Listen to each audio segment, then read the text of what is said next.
वास्तविकता में भगवान यहाँ पर बहुत विस्तार से बता रहे हैं। अध्याय 2 में भगवान ने सांख्य योग,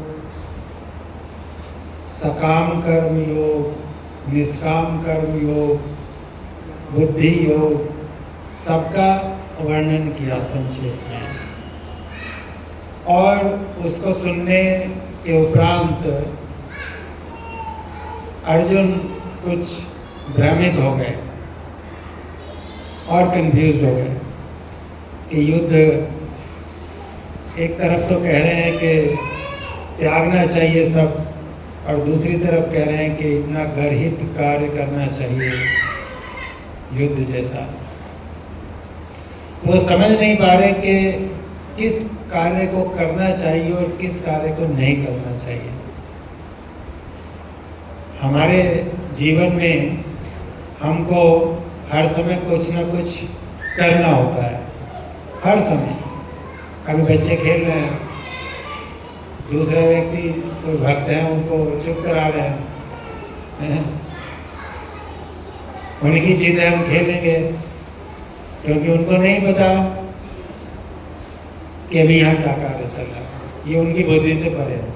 उनके लिए खेलना सबसे अच्छा कार्य है, यही कर्म है उनका।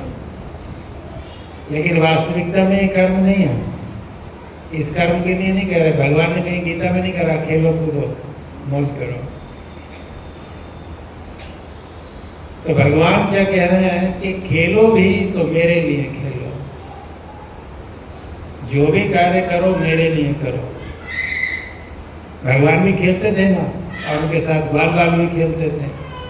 तो अगर हम भगवान के साथ खेलते हैं तो वो खेल अच्छा है। तो यही बात फिर प्रश्न के रूप में अर्जुन ने भगवान से की इस अध्याय के प्रारंभ में,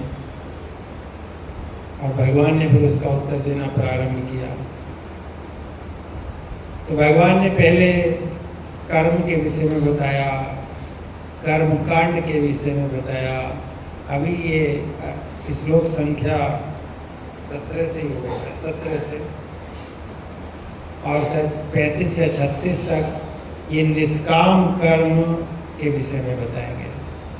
ये हमें निष्काम कर्म करना है, हमें कर्म नहीं करना, हमको क्या करना है?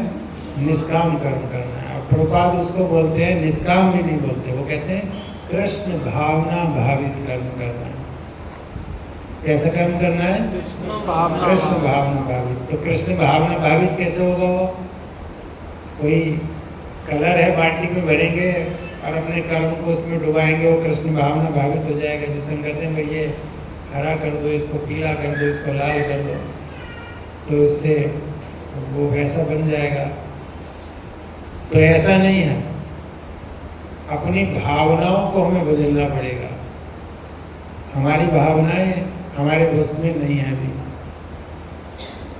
या है बस में? हमारी भावनाएं हमारे बस में नहीं है। अन्यथा हम रोज सुनते हैं, अब तो रोज ही सुनते हैं, यूट्यूब पे सुनते हैं, घर पे कुछ नहीं सुनते होंगे, लेकिन अधिकांश से जो थोड़े से भी गंभीर भक्त हैं तो कुछ ना कुछ सुनते रहते हैं। तो कुछ भी नहीं सुनते रहना, पहले जो सुना है उस पर पालन करना है।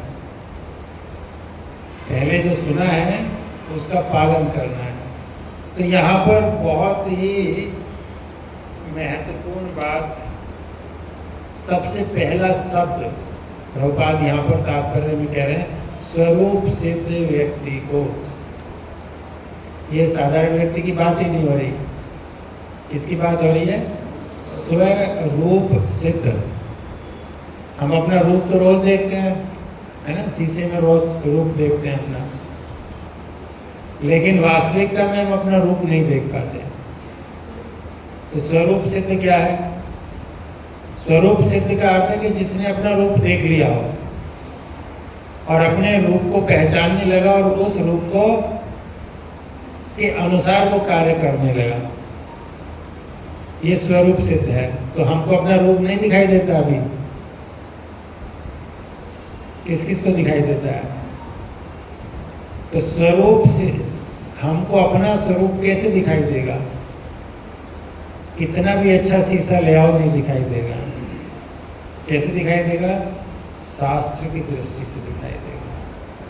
भगवान ने अध्याय 2 में हमारा स्वरूप बताया। अध्याय 2 में हमें क्या बताया? हमारा स्वरूप बताया।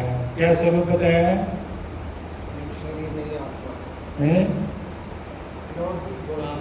हम ये शरीर नहीं, हम ये आत्मा है। ठीक है, तो ये पूरा स्वरूप हो गया या नहीं? हम ये आत्मा है, तो क्या ये पूरा ज्ञान हो गया? फिर जो जीवात्मा है कृष्ण के दास है। यस, जीवेर स्वरूप है नित्य कृष्ण दास। जीव का स्वरूप है भगवान श्री कृष्ण का दास। वो भी कैसा? कैसा दास? नित्य दास। ऐसा नहीं है कि हम 20 साल नौकरी करेंगे सरकार की, फिर रिटायर हो जाएंगे।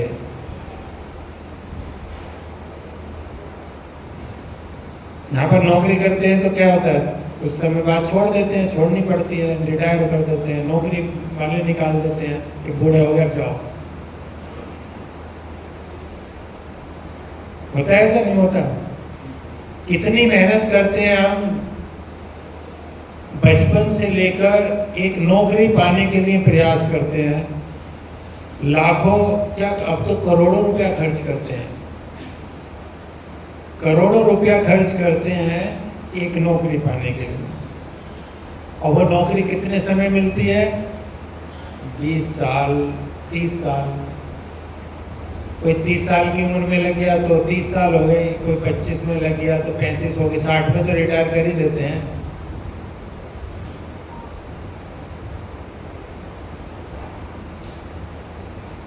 लेकिन भगवान कह रहे हैं कि मुफ्त में मैं तुम्हें नौकरी में लगाऊंगा और नित्य हमेशा हमेशा के लिए लगाऊंगा, और सारी फैसिलिटीज दूंगा जो तुम्हें इस भौतिक जगत में कहीं नहीं मिल सकती। यहाँ पर आपको अच्छे से अच्छा घर कितना चाहिए बताइए? कितना बड़ा फ्लैट चाहिए, घर चाहिए, बंगला चाहिए, कितना बड़ा चाहिए? उससे बड़ा देंगे और उससे अच्छा देंगे भगवान। यहाँ पर तो आपको सीमेंट का मत है, कहीं सीपेज आ रही होती है, कहीं गर्मी लग रही होती है, कहीं बिजली भाग जाती है, कितनी समस्या है यहाँ पर। भगवान के धाम में कोई समस्या नहीं है।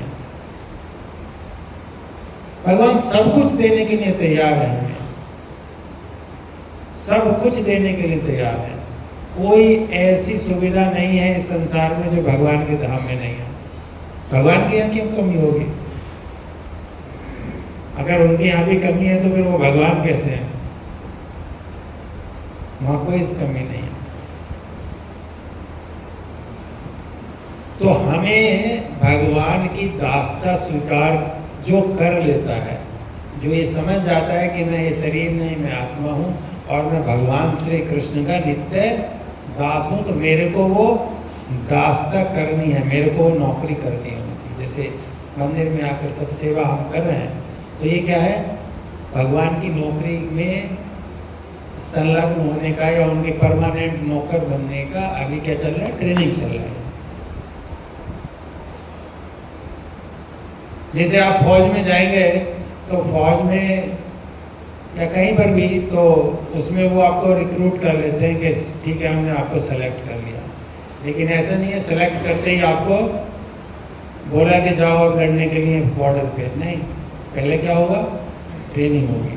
ट्रेनिंग के बाद फिर अलग अलग जगहों पर पोस्टिंग होगी, फिर धीरे धीरे उनको आगे बढ़ाया जाएगा।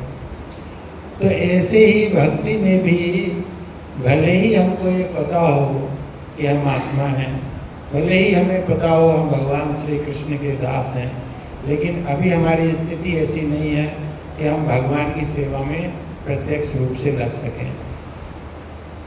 अभी वो परिपक्वता नहीं है, अभी हमारे अंदर वो गंभीरता नहीं है, या हमारे अंदर वो नित्यता नहीं है। अभी हम संडे को आ जाते हैं, सुनते हैं, चले जाते हैं, लेकिन बाकी समय, बाकी दिन क्या करते हैं, या पूरे दिन क्या करते हैं? कितने देर हमको भगवान का स्मरण आता है, कितनी देर हम ये सोचते हैं कि हमको भगवान का सेवा करना है। हम तो भगवान के दास हैं, हम तो किसी और के दास नहीं हैं। आप कहेंगे हाँ परिवार, समाज, ये वो सब कुछ, तो उसका ही आंसर भगवान यहाँ पर दे रहे हैं। क्या कह रहे हैं? स्वरूप सिद्ध व्यक्ति के लिए न तो अपने नियत कर्मों को करने की आवश्यकता रह जाती है, उसको नियत कर्म परिवार के लिए, समाज के लिए, देश के लिए कोई आवश्यकता नहीं है उसको करने की। तो आप कहेंगे छोड़ दें, तो उसका उत्तर अगले उसमें कह रहे हैं, न ऐसा कर्म ना करने का कोई कारण रहता है। ये तो और कंफ्यूज कर दिया भगवान ने, क्या करें, ना करें या करें या ना करें, क्या करें? तो ये बात यहाँ पर समझनी है कि जो भगवान कह रहे हैं, जो भगवान कह रहे हैं, भगवान किसके माध्यम से कहते हैं? शास्त्रों के माध्यम से, शास्त्रों के माध्यम से कहते हैं, गुरु के माध्यम से कहते हैं, साधु के माध्यम से कहते हैं कि हमको क्या करना है। हर एक व्यक्ति की अपनी एक अलग स्थिति है। अर्जुन तो अपने नित्य कर्म करने को मना कर रहे थे, युद्ध करने को, तो भगवान ने क्या कहा? नहीं, तुमको युद्ध करना है। यहाँ पर शायद दूसरे अध्याय में है,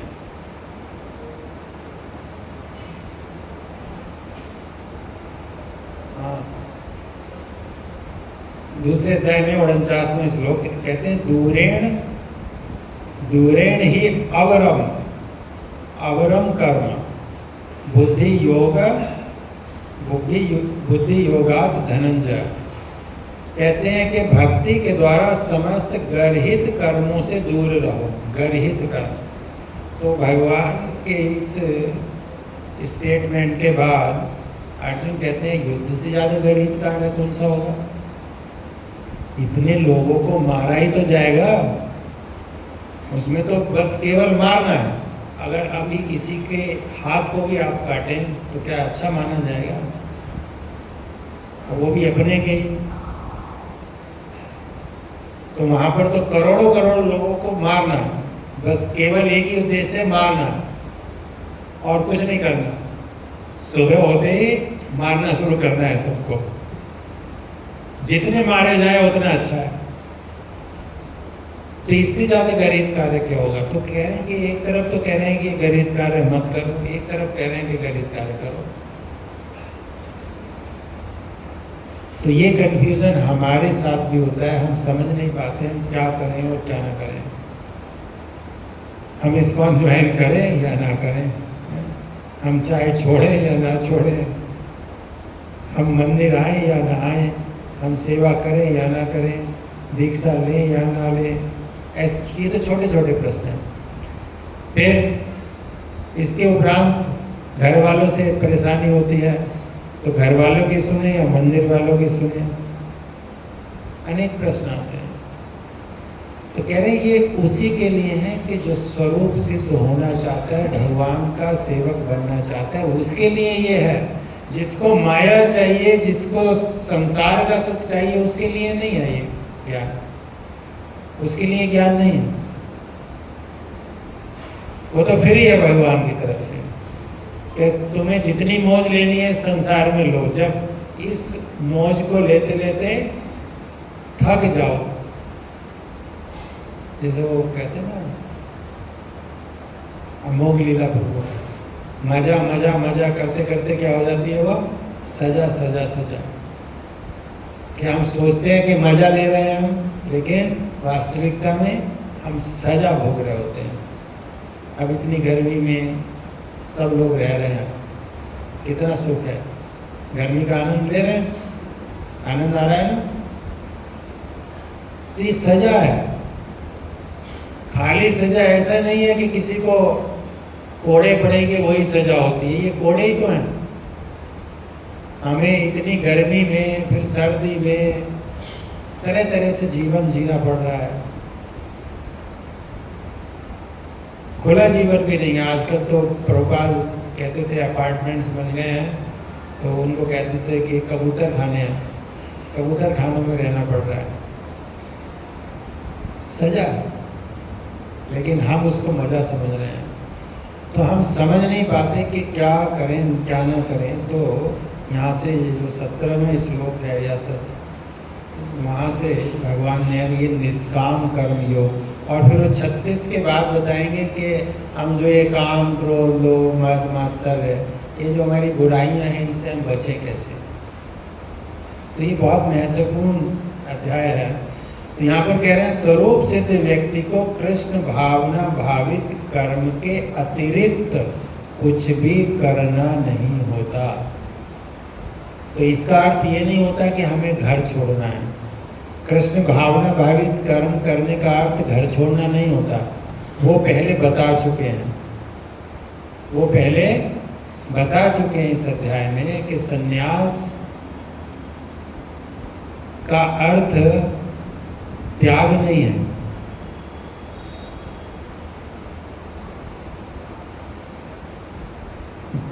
अगर हमारा मन अभी भी इंद्रिय तृप्ति में है, इंद्रिय भोग में है, तो हम सन्यासी नहीं हो सकते। तो वो ढोंग है। ऐसा नहीं है कि हम वृंदावन जाएं और चर्चा अलीगढ़ की करें तो धाम दर्शन हो गया, नहीं। धाम में जाएं तो धाम के ही हो जाएं, और यहाँ पर है तो यहाँ के हो जाएं। जहाँ पर भी हम स्थित हैं वहाँ पर हम कृष्ण भावना भावित हो सकते हैं। और सर्वोत्तम है कि जहाँ पर हमको गुरु ने सेवा दी है वहाँ पर हम स्थित रहें। श्रील प्रभुपाद ने एक भक्त को कहा था, नाम तो नहीं पता मेरे को, लेकिन उनको वृंदावन मंदिर के अंदर रहने को कहा कि आप अंदर सेवा करते रहो। और शायद 50 साल या कितने साल रह गए, 1-2 साल पहले उन्होंने शरीर त्याग किया। उन्होंने वृंदावन में रहते हुए इस्कॉन मंदिर से बाहर कदम नहीं रखा। हम तो भागते हैं ना, जब टूर लेकर जाते हैं तो लोगों को कितने भी दर्शन करा दो, लेकिन शिकायत यही रहती है कि प्रभु जी आपने वो वाले मंदिर तो दर्शन कराया नहीं, आपने 7 जगह लिखा था 6 जगह दर्शन कराया। तो 6 जगह कम है क्या? दर्शन तो एक जगह कर लो। अगर हमने एक जगह भी भगवान का दर्शन कर लिया तो क्या भगवान नहीं मिलेंगे? लेकिन हम वास्तविकता में 6 जगह जाकर के दर्शन नहीं कर पाते, और उसका एकमात्र कारण यही है कि हमारी भावनाएं अभी दूषित हैं। हम कृष्ण भावना भावित नहीं हैं, हम भोग भावना भावित हैं। हमें अपने लिए सुख चाहिए। कृष्ण भावना में कृष्ण को प्रसन्न करने की भावना रहती है, और हमारी भावना है कि हम कैसे सुखी बने, हम इस शरीर को कैसे सुखी बनाएं। तो हमें ये मानसिकता बदलनी पड़ेगी। शरीर के स्तर से सब तक हम ऊपर नहीं उठेंगे, आत्मा तक हमारा आध्यात्मिक जीवन प्रारंभ ही नहीं होगा। भले ही हम माला कर रहे हैं, लेकिन सोचे हमें भगवान मिल जाएंगे, नहीं मिलेंगे। भगवत प्राप्ति होगी, नहीं होगी, क्योंकि हमारी भावना ठीक नहीं है। नाम अपराध है ना, कि पाप करते रहना, नाम के बल पर पाप करना, या भगवान का नाम लेते हुए भौतिक कामनाएं रखना। इसकी इतनी महिमा श्रवण करते हैं, लेकिन फिर भी भौतिक भोग की कामना है, तो हमें भगवत प्राप्ति नहीं, नाम कार्य नहीं करेगा। तो इसलिए स्वरूप सिद्ध व्यक्ति वही है कि जो पूरी तरह से समझ जाता है कि उसका अन्य और कोई कार्य है ही नहीं। उसको एक क्षण भी इधर आधर की बात भी करते हैं। अभी हम कई बार भक्तों को देखते हैं कि अभी जैसे हम क्लास बंद करेंगे तो क्या चर्चा करेंगे, तुरंत हमारी बातें शुरू हो जाती हैं। प्रसाद पाते हुए भी बातें होती रहती हैं। क्या बातें होती हैं? कोई कृष्ण के विषय में चर्चा करता है? शायद ही कोई करता है। व्यर्थ की चर्चा, जिसको बोलेंगे प्रजल्प। क्या बोला है उसको? प्रजल्प। तो प्रजल्प हम करते हैं तो ये हमारी भावना को बताता है कि हमारी अभी भावना कैसी है। तो जब तक हम अपनी भावना को नहीं बदलेंगे तब तक हम भक्ति में आगे नहीं बढ़ेंगे। और भावना कैसे बदलेगी? भावना कैसे बदलेगी? जब हम उसकी इच्छा करेंगे। अभी हम इच्छा नहीं कर रहे हैं। सारा कुछ जो हमारा निर्भर है वो हमारी इच्छाओं पर निर्भर है। अभी हमारे अंदर गलत इच्छाएं आ रही है ना, मन में अनेक प्रकार की इच्छाएं हैं, भौतिक इच्छाएं हैं। तो भौतिक इच्छाओं को समाप्त करके आध्यात्मिक इच्छाएं बनानी है। तो आध्यात्मिक इच्छा बढ़ाने के लिए हम श्रवण करते हैं। अभी हम यहाँ बैठे चर्चा कर रहे हैं, इसीलिए कर रहे हैं कि हमारे अंदर आध्यात्मिक इच्छाएं आए, यानी कि कृष्ण को जानकर कृष्ण की सेवा करने की इच्छा जागृत हो। अगर हमारे अंदर वो इच्छा जागृत नहीं हो रही है तो हमारा श्रवण करना व्यर्थ है, बेकार चला जाएगा, हमारे सुनने का कोई लाभ नहीं होगा। ऐसा नहीं है कि हमने श्लोक लर्न कर लिया, हमने सुन लिया, हमने ये जान लिया, लेकिन इच्छा हमारी वही बनी रही पहले जैसी, तो इसका सुनने का कोई भी लाभ नहीं। हमें अपनी इच्छाओं को बदलना है। तो कहते हैं ना, काम, क्रोध, लोभ, मोह, मद, मत्सर है। तो ये छव के छव आधारित किस पे? काम पर, इच्छाओं पर, वासनाएं। तो हमें भगवत इच्छा रखनी है, भगवान को और भगवान के भक्तों को, भगवान के धाम को, भगवान के नाम को, भगवान के रूप, लीला, गुण आदि को किस प्रकार से हमें अपने आप से जोड़ना है, वो हमें सीखना है। तब हम सेवा कर पाएंगे। जैसे हम सपोज कोई नौकरी करना चाहता है, गवर्नमेंट सर्वेंट बनना चाहता है, तो उसे गवर्नमेंट सर्वेंट बनने के गुण से पहले ये वो देखता है कि उसमें क्या क्या मिलेगा, मेरे को क्या लाभ है उसमें। भाई हमें सरकारी नौकरी मिलेगी तो ये पर्क्स मिलेंगे, उसमें रिटायरमेंट के बाद पेंशन मिलेगी, उसमें जॉब सिक्योरिटी रहेगी, निकाला नहीं जाएगा एक बार रख लिया तो ऐसे अनेक वो लाभ देखता है। तो ऐसे जब तक हमें भगवान की नौकरी करने के लाभ नहीं दिखाई देंगे, हमारे अंदर इच्छा क्यों आएगी? हम देख ही नहीं रहे कि भगवान की नौकरी करने से हमारे क्या लाभ हैं। अभी तो सेवा अगर हमको बताई जाती है तब हम करते हैं।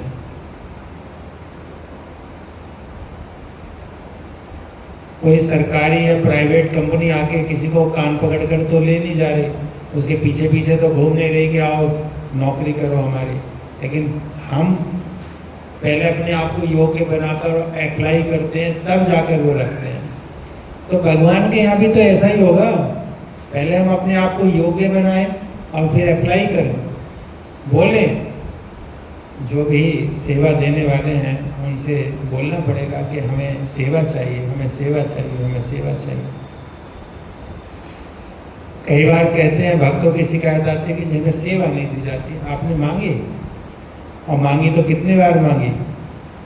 हमने देखा है कि IAS IPS बनने के लिए लाखों लाखों लोग अप्लाई करते हैं और फेल हो जाते हैं, फिर अप्लाई करते हैं, फेल हो जाते हैं, फिर अप्लाई करते हैं, फेल हो जाते हैं, फिर अप्लाई करते हैं,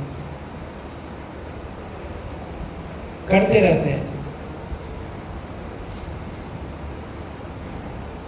और हमें एक बार अगर मना कर दिया जाए तो हम मुंह फुलाकर बैठ जाते हैं, क्योंकि हम सोचते हैं कि हमारा अपमान हो गया।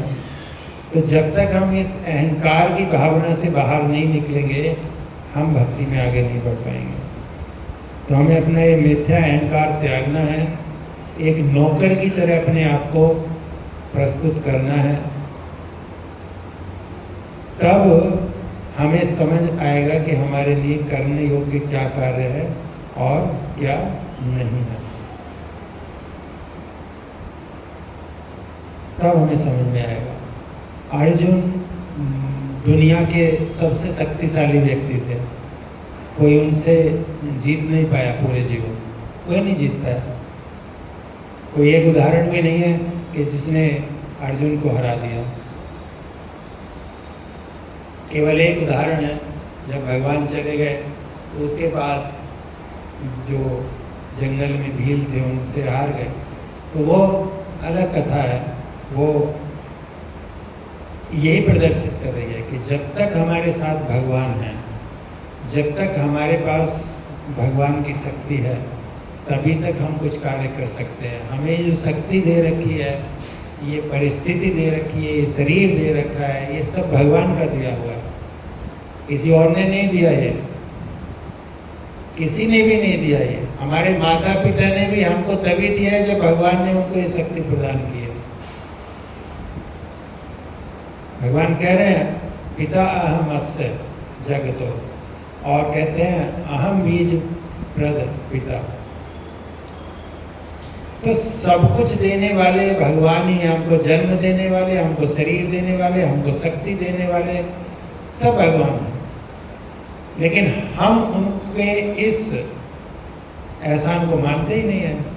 हमको जीने के लिए हवा वो दे रहे हैं, हमको सांस लेने की शक्ति वो दे रहे हैं, हमको खाना खाने की शक्ति वो दे रहे हैं, पचाने की शक्ति वो दे रहे हैं। आगे बताएंगे।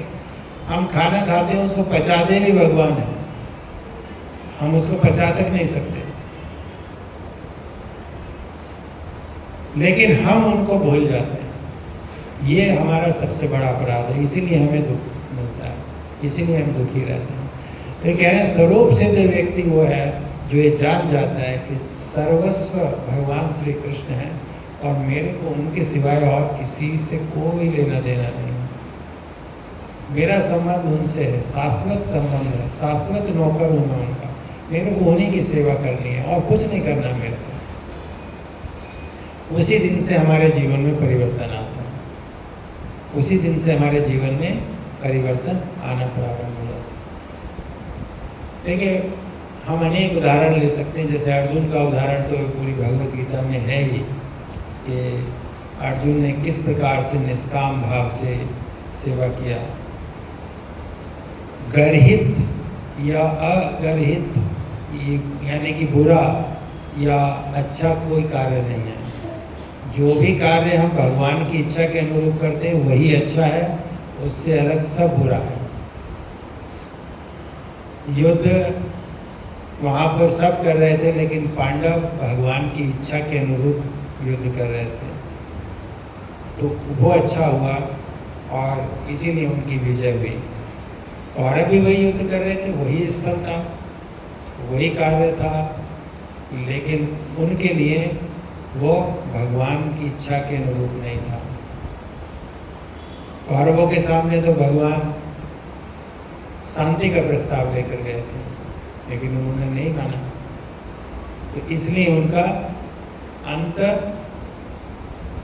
दुखद हुआ, बुरा हुआ और उनको कोई सम्मान नहीं देता। आज कोई कौरवों को सम्मान देता है? नाम भले ही लिया जाता है, लेकिन कैसे नाम लिया जाता है? एक बुरे व्यक्ति के रूप में, दुराचारी के रूप में, और पांडवों का सदाचारी के रूप में। आज भी हम रखते हैं, हम तो पूछते हैं, हमारे तो मंदिर में अर्जुन है ना? तो भगवान के साथ भक्तों को पूजा जाता है, भगवान राम के साथ हनुमान जी को पूजा जाता है। हनुमान जी भगवान नहीं है, वो जीव तत्व में है, लेकिन फिर भी भगवान के साथ उनको पूजा जा रहा है। श्रील प्रभुपाद को पूजा जाता है। क्यों पूजा जाता है? कि प्रभुपाद ने केवल कृष्ण की सेवा करने का संकल्प लिया अपने गुरु की आज्ञा से, और जीवन पर्यंत वही करते रहे। परिवार भी पाला, लेकिन एक जब समय आया तो उन्होंने उसको त्याग करके और पूर्णतया अपने आप को गुरु और कृष्ण को समर्पित कर दिया। तो ये यहाँ पर बता रहे हैं कि हमें जब तक भौतिक कामना रहेगी तब तक हम भगवत प्राप्ति नहीं कर सकते। हमको निष्काम भाव से भगवान के लिए कार्य करना सीखना है। वही कार्य कर, कहते हैं जब हम वो करना सीख जाएंगे तो हमारे लिए कोई करणीय और अकरणीय कार्य नहीं रहेगा। वो धर्म की बात नहीं रहती, वो धर्म से ऊपर है। धर्म सम्मत नहीं है, वो कृष्ण सम्मत होना है। बस जो कृष्ण को प्रसन्न करता है वो कार्य हमें करना है। फिर ये धार्मिक नियम नहीं चलते। धार्मिक नियम नहीं चलते, वो कर्म कांड है जो धर्म के अनुसार कर रहे हैं कि धर्म का पालन करेंगे तो हमें ये मिलेगा, हम ये अनुष्ठान करेंगे तो हमें ये प्राप्त होगा। तो ये भौतिक भोग के लिए किया जा रहा है, वो शास्त्र हमको नहीं कहते करने को। हमें केवल और केवल गुरु की और कृष्ण की प्रसन्नता के लिए कार्य करना है, तभी हमारा जीवन सफल है और हम नित्य जीवन प्राप्त कर पाएंगे। हम जीवन और मृत्यु के चक्र से बाहर निकलकर भगवान श्री कृष्ण की नित्य सेवा, नित्य लीला प्रविष्ट बोलते हैं ना, तो नित्य लीला प्रविष्ट कब होंगे? जब हम नित्य लीला प्रविष्ट यहीं पर जीते जीते हो जाएंगे। ऐसा नहीं हो मरने के बाद होना है, वो जीवन में ही होना है, इसी जीवन में होना है, जीते हुए। तो हम जब इस प्रकार से जीना सीख जाएंगे तो हमको कृष्ण कृष्ण और कृष्ण ही स्मरण रहेगा। हमारे सामने बहुत तरह की समस्याएं आती हैं, कई बार अनुकूल परिस्थितियाँ आती हैं, प्रतिकूल परिस्थितियाँ आती हैं, तो उसमें हमें किस प्रकार से सम रहना है और स्थिर रहना है और भगवान की शरणागत रहना है। हमने देखा है कि जब कुछ भी गलत घटित होता है तो तुरंत हम भगवान को छोड़ देते हैं। अच्छा, हम तो भक्ति करते थे और भगवान ने हमारे साथ ऐसा किया, तो हम भगवान को छोड़ देते हैं। तो ऐसा नहीं होता। पांडवों ने ऐसा नहीं किया, पांडवों के पुत्र तक मारे गए। बताइए, अगर देखा जाए तो उनके सारे पुत्र मारे गए थे। अभिमन्यु भी मारा गया, उनके 5 पुत्र और तो वो भी मारे गए। लेकिन भगवान ने, पांडवों ने ऐसा नहीं किया कि भगवान ये तो आपने गलत किया है, आप जैसे गांधारी ने श्राप दे दिया उनको, केशव अगर तुम चाहते तो ये युद्ध नहीं होता, मेरे पुत्र नहीं मारे जाते। जिस प्रकार से मेरे पुत्र मारे गए, तुम्हारा भी सारा परिवार नष्ट हो जाए। भगवान का है, हरी बोल मैं तो चाहता था ऐसा ही हो जाए तो ऐसे भगवान के भक्त हैं। बहुत कुछ हो सकता है, कुछ भी कर सकते हैं भगवान, कुछ भी दे सकते हैं और कुछ भी छीन सकते हैं। लेकिन हर स्थिति में हम भगवान की शरणागति स्वीकार करें तो ये कृष्ण भावना भावित होना, ये स्वरूप सिद्ध स्थिति, ये स्वरूप सिद्ध स्थिति हमें कभी नहीं छोड़ना किसी भी स्थिति में। कई बार गुरु महाराज कहते हैं कि अगर आपको कांटों की सैया पर सुलाया जाए, यानी कि बेड पर कांटे कांटे बिछा दिए जाए और उस पर सुलाया जाए, तब भी हमको इस्कॉन नहीं छोड़ना है। लेकिन हमने देखा है कांटों की सैया क्या फूलों की सैया पर सुलाते हैं, तब भी छोड़ देते हैं, है ना? क्यों? क्योंकि हमें अभी लक्ष्य नहीं पता।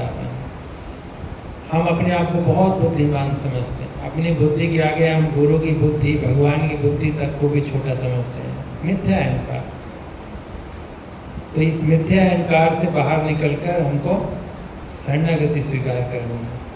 तभी यहाँ पर कह रहे हैं कि उसे किसी अन्य जीव पर निर्भर रहने की आवश्यकता भी नहीं रह जाती। देवी देवताओं पर निर्भर रहने की आवश्यकता नहीं। ऐसा नहीं कि हमें उनका अपमान करना है, नहीं नहीं, देवी देवता हमें सपोर्ट करते हैं, देवी देवता हमको सपोर्ट करते हैं। देवी देवता हमारे कोई दुश्मन नहीं है, देवी देवता भी भगवान के भक्त हैं, हमेशा भगवान देवताओं के साथ रहते हैं। तो लेकिन उन्होंने कुछ ऐसी कामना की, कुछ भौतिक कामना के साथ भगवान की भक्ति की, तो उनको ऐसा ऐश्वर्य प्राप्त हुआ है। यहाँ तक कि प्रभुपाद से भी जब पूछा गया कि इस्कॉन के भक्तों का गंतव्य क्या है, तो प्रभुपाद ने कहा कि अधिकांश तो स्वर्ग तक ही जाएंगे, क्योंकि भौतिक इच्छाओं के साथ वो सेवा कर रहे हैं। लेकिन यहाँ पर निष्काम भाव की जो बात चल रही है कि निष्काम भाव से अगर हम सेवा करेंगे तो अवश्य हम भगवत धाम जाएंगे। तो हमें निष्काम भाव यानी कि केवल गुरु की इच्छा से कृष्ण की इच्छा को समझना है और सेवाओं में लगना है। जितनी अधिक सेवा उतना अधिक प्रेम, जितना अधिक कृष्ण प्रेम उतना अधिक इस भौतिक जगत से अनासक्ति। अन्यथा हम कहीं ना कहीं आसक्त होते रहेंगे, हम यहाँ पर प्रेम ढूंढते रहेंगे। हमारी लड़ाई यही रहती है, देखो हमारे परिवार वाले हमें प्रेम नहीं करते, हमें बुलाते नहीं, हमें ये सम्मान नहीं देते, हमसे बात नहीं करते, ये लड़ाई रहती है घरों में।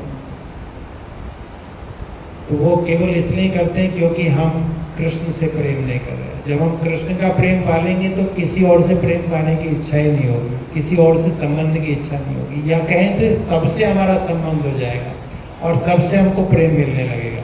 जैसे प्रभुपाद है, आज सारा जगत उनको प्रेम करता है, सारा जगत सम्मान देता है। क्यों? क्योंकि वो पूर्णतया अपने गुरु के शरणागत हुए और भगवान की सेवा में लगे। तो यही हमको अपने आचार्यों से सीखना है और अपने जीवन को सफल करना है। निष्काम कर्म योग जो अभी प्रारंभ हो रहा है, इसको अच्छी तरह से समझना है। अभी बताएंगे आगे, अभी तो ये प्रस्तावना थी, अभी तो बता रहे हैं कि अभी आगे बताएंगे कि किस किस तरह से हमको कर्म करना है। तो ये कर्म योग को सीखने का अध्याय है, इसको बहुत ध्यान पूर्वक हमें करना है। हमारे कर्मों पर ही हमारा भविष्य आधारित है। तो हमको कैसा भविष्य बनाना है, उसके अनुसार हमको कार्य अर्थात कर्म करना सीखना है, और वो यहाँ पर सिखाया जा रहा है। हरे कृष्ण। श्रीमद् भगवद गीता की जय, श्री प्रभुपाद की जय।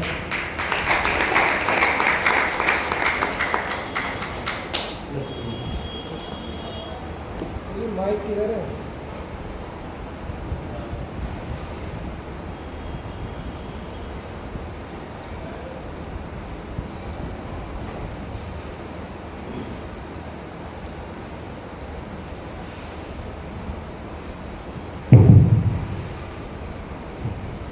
हरे कृष्ण प्रभु जी, धन्यवाद, प्रणाम। बहुत इतने सुंदर क्लास के लिए बहुत बहुत धन्यवाद प्रभु जी।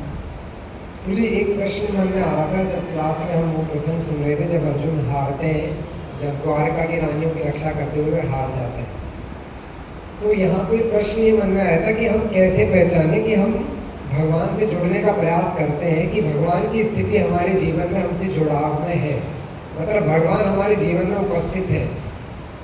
जब अर्जुन द्रौपदी की रक्षा नहीं कर पाए, अपने पुत्रों की रक्षा नहीं कर पाए, तब उन्हें यह एहसास नहीं हुआ कि वो भगवान से दूर हो गए। पर जब वो द्वारका की रानियों की रक्षा नहीं कर पाए, तो उनके मन में भाव आया कि वो भगवान से शायद दूर हो गए। तो ये दोनों स्थिति में तो जीवन में दुख में स्थिति थी, पर एक में उन्होंने ये नहीं सोचा कि वो भगवान से दूर है, और दूसरी में उन्होंने सोचा कि वो भगवान से दूर हो गए।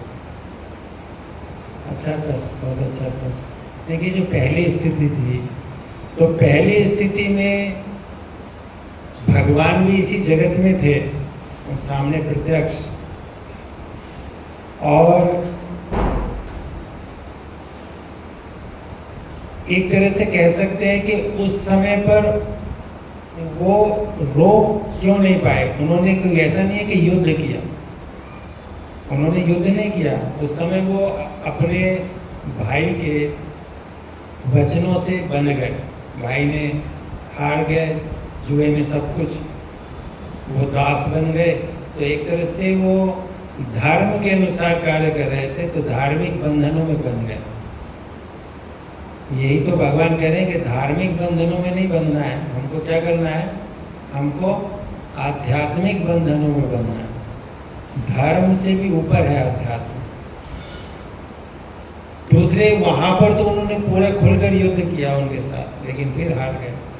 और उस समय भगवान चले गए थे, इस धराधाम को छोड़कर चले गए। तो उनको ये एहसास हुआ कि भगवान के जाने के उपरांत उनकी शक्ति अब क्षीण हो गई थी। और वास्तविकता में ये भगवान की लीला थी। वो भील के रूप में भगवान स्वयं, आचार्य घंटा सिंह भीलों के रूप में भगवान स्वयं वहाँ पर आए और अर्जुन को ये अनुभव, अर्जुन को भी अहंकार होता है, कई बार हुआ है। पहले भी अर्जुन के अहंकार को हनुमान जी के माध्यम से उन्होंने भीम के को तोड़ा था। तो ऐसे जब भक्तों में अहंकार आ जाता है, तो भगवान कभी भी अपने भक्तों के अहंकार को सहन नहीं करते। भगवान अपने भक्तों की अनेक गलतियों को सहन करते हैं। पांडवों ने ऐसा नहीं है कि गलतियां नहीं की, बात बात पे वचन दे देते थे कि मैं आत्मदाह कर लूँगा। हैं, अर्जुन ने पहले भी कहा मैं आत्मदाह कर लूँगा अगर ऐसा नहीं हुआ तो। सूर्यास्त तक नहीं मारा, जिसको कौन था वो, जयद्रथ। अब नहीं मार पाए तो भगवान ने कहा कि अपने भक्त की रक्षा करनी है। तो लेकिन जब हम अहंकार से, जब ये महाभारत का युद्ध हो गया, तो युद्ध हो गया, जीत गए, राजा बन गए। अब राजा बन गए तो उसके बाद क्या होगा, ये चर्चा होगी कि किसने कितने मारे, कौन बड़ा महारथी था। तो मुख्य रूप से दो ही ज़्यादा बड़े महारथी थे, भीम और अर्जुन। तो दोनों में था कि मैंने ज़्यादा मारे, देखो मैंने ज़्यादा मारे, सारे कौरवों को तो मैंने मारा। वो कहते नहीं, बड़े बड़े महारथी थे, द्रोणाचार्य और ये भीष्म पितामह, कर्ण, उनको तो मैंने मारा, नहीं तो ये कौरवों को। तो ऐसे उन्होंने ये चर्चाएं चल रही थी।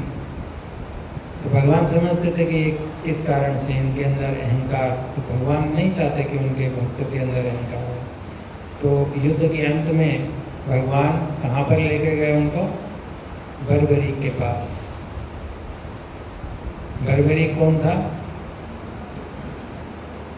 तो उसका सर कटा हुआ था, लेकिन वो स्थापित किया था एक पर्वत पर भगवान ने, और उसको भी भगवान ने शक्ति दी थी कि वो पूरे युद्ध को देख सकते हैं। जैसे संजय को दी थी वेद व्यास जी ने, ऐसी उनको शक्ति भगवान ने दी थी कि पूरे युद्ध को देख सकते हैं। तो उनके पास गए और उनके वहाँ पर पहले वर्णन किया कि हाँ कैसे देखा, कैसे युद्ध हुआ। उन्होंने कहा कि किसने सबसे ज़्यादा बड़ा महारथी कौन था इस युद्ध में, किसने सबका वध किया ज़्यादा। तो कहते हैं कि सर मैंने तो यहाँ पर देखा कि किसी ने कोई मारा नहीं, केवल आपका चक्र ही चल रहा था, उसी ने सबका वध किया। तो ये सुनकर अर्जुन और भीम को अपनी गलती का एहसास हुआ कि हमने नहीं माना, वास्तविकता में भगवान ने ही रक्षा की हमारे साथ। तो ये हमको अहंकार हो जाता है कि कई बार हम यहाँ सेवा करते हैं तो हमको अहंकार हो जाता है सेवा का। हम बहुत अच्छी सेवा करते हैं, हम बहुत अच्छा गाते हैं, हमसे अच्छा कोई नहीं गाता है। तो गाता नहीं है, हम नहीं गा पा रहे हैं, भगवान हमको शक्ति दे रहे हैं, हमारे माध्यम से कोई कार्य करा रहे हैं कि जिसके गायन से सब प्रभावित हों और वो उनकी शरण में आए। तो हमें ये भाव रखना है। कोई बहुत अच्छी कुकिंग कर सकता है तो ये नहीं अहंकार करना चाहिए कि मेरे से अच्छा कुक नहीं है कोई, और देखो मैं कितना अच्छा, मैं चला जाऊंगा तो फिर पता चलेगा इनको। ऐसा होता है ना, कई बार हम अपनी बात मनाना चाहते हैं गलत और धमकियाँ देते हैं कि अगर मैं चला गया तब पता चलेगा इनको कि हाँ कैसे हो ये कारण। तो ऐसे अलग अलग सेवाएं करते हुए हमें अहंकार हो जाता है, और बड़ी छोटी छोटी सेवाएं कर रहे हैं अभी तो। अर्जुन तो सारी दुनिया के सबसे बड़े योद्धा थे, यहाँ तक कि शिवजी से भी युद्ध किया था उन्होंने, तो शिवजी से भी नहीं हारे थे वो। तो बताइए कितने बड़े योद्धा थे। भीष्म पितामह और कर्ण और पूरी कौरवों की सेना को अकेले उन्होंने हरा दिया था विराट के युद्ध में। तो उनको गर्व होना स्वाभाविक है। और भगवान के स्वयं के जो पुत्र और पौत्र ये सब थे, परिवार था, उनके अंदर भी अहंकार था कि हम भगवान के वंशज हैं। अभी कोई प्राइम मिनिस्टर का बेटा हो तो कुछ भी ना करता हो, वैसे ही उसके अंदर अहंकार रहता है ना, तो प्राइम मिनिस्टर का बेटा हूँ। अब अंबानी का बेटा है तो उसके अंदर अहंकार नहीं होगा कि मैं अंबानी का हूँ, क्या साधारण व्यक्ति है। तो ये अहंकार ना आए भगवान के वश में। तो उन्होंने अपने परिवार को भी नष्ट कर दिया, अन्यथा आगे चलकर वो अराजकता फैलाएंगे। अब देवी देवता थे, वापस जाना था उनको, तो भगवान अपनी लीलाओं से कई संदेश देते हैं। तो इस स्थिति में और उस स्थिति में अंतर था। वहाँ पर वो धर्म से बंधे हुए थे, यहाँ कहीं बंधन नहीं था, यहाँ तो पूरी तरह से मुक्त थे। उनको लड़ना था, लेकिन लड़ते हुए भी वो हार गए। तब उनको अनुभव हुआ कि मैं कितने बड़े बड़े योद्धाओं से जीत गया, लेकिन यहाँ इस साधारण से व्यक्तियों से मैं हार गया। क्यों हार गया मैं? वहाँ पर जो अपमान हुआ द्रौपदी का, उस समय तो उन्होंने युद्ध ही नहीं किया। उस समय तो वो अपने वचनों से, अपनी स्थिति से कि अब हम दास हैं, वो बन बंधे हुए थे। तो ये अंतर था।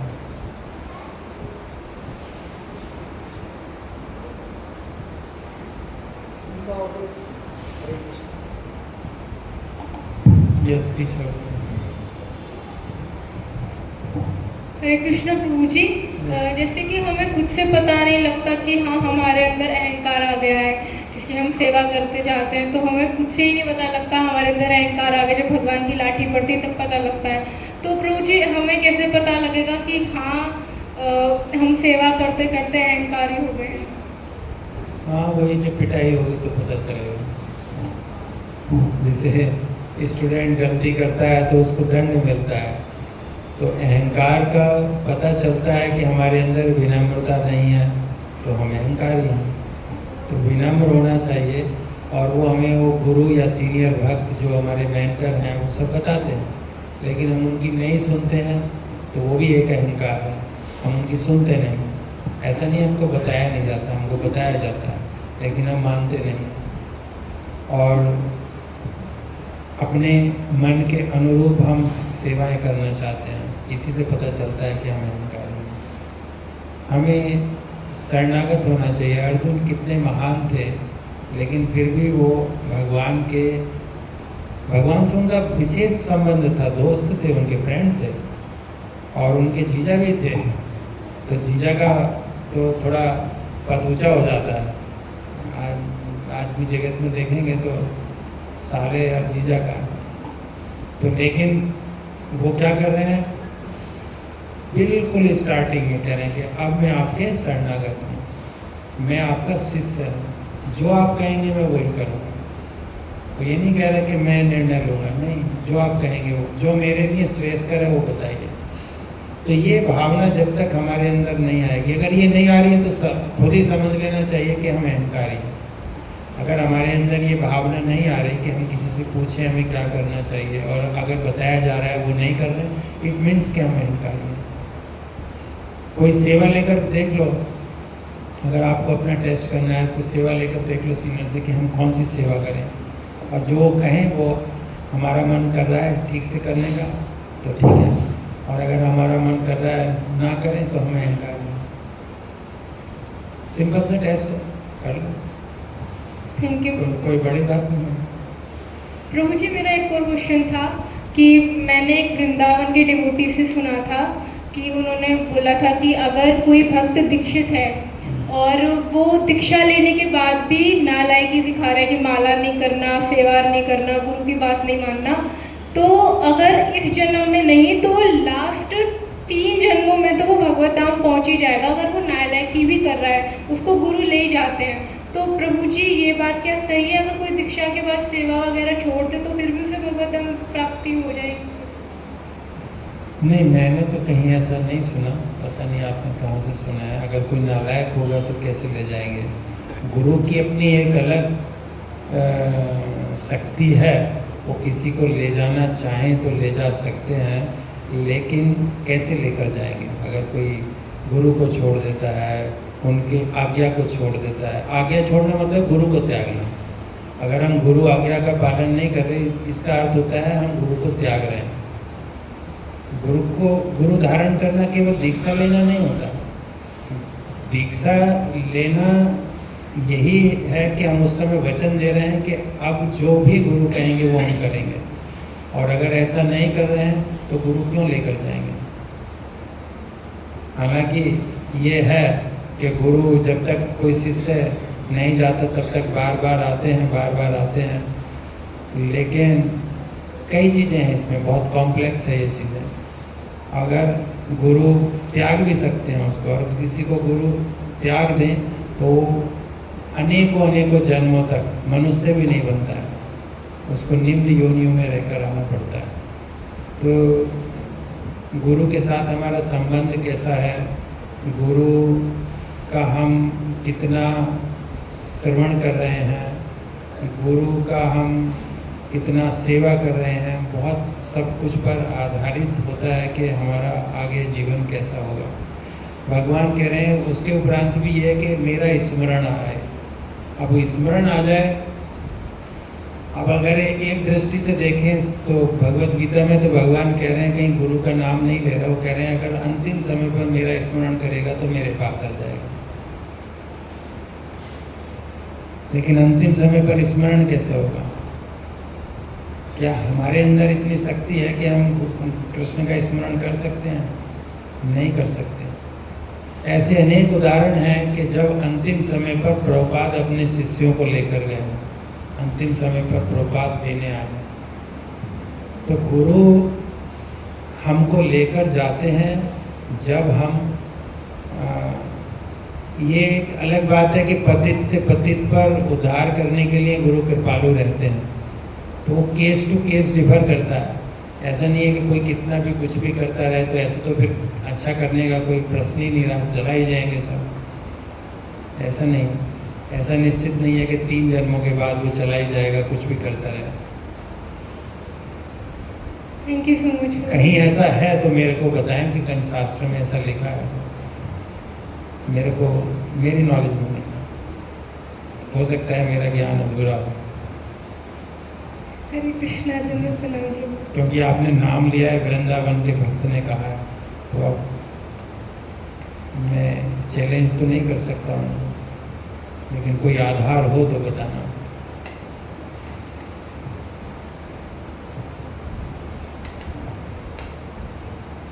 हरे कृष्णा। कोई और प्रश्न है?